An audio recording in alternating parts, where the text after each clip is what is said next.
నమస్కారం. ఈటీవీ 360కి స్వాగతం. ముందుగా ప్రధాన అంశాలు. వాతావరణ మార్పులతో విజృంభిస్తున్న విషజ్వరాలు, సీజనల్ వ్యాధులతో ఆసుపత్రులకు క్యూ కడుతున్న రోగులు. వరంగల్ జిల్లా చెన్నారావుపేటలో ప్రేమోన్మాది ఘాతుకం, ప్రియురాలి తల్లిదండ్రుల్ని నరికి చంపిన దుండగుడు. లోక్సభ ఎన్నికల ఫలితాలపై కాంగ్రెస్ నిజ నిర్ధారణ కమిటీ భేటీ, చర్చలో పాల్గొన్న కమిటీ సభ్యులు పీజే కురియన్ హుస్సేన్.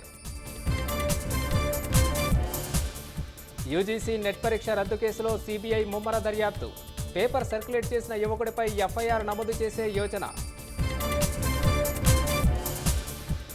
బద్రీనాథ్లో విరిగిపడిన కొండ చర్యలకు కొంతమేర తొలగింపు, పాదచారుల రాకపోకలు ప్రారంభం.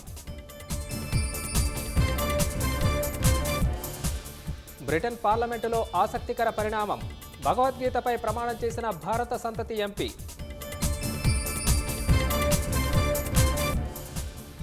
డెమోక్రటిక్ పార్టీలో బైడెన్కు తగ్గుతున్న మద్దతు, ఆయన అభ్యర్థి అయితే ఓటమి ఖాయమన్న హాలీవుడ్ దర్శకుడు క్లూనీ.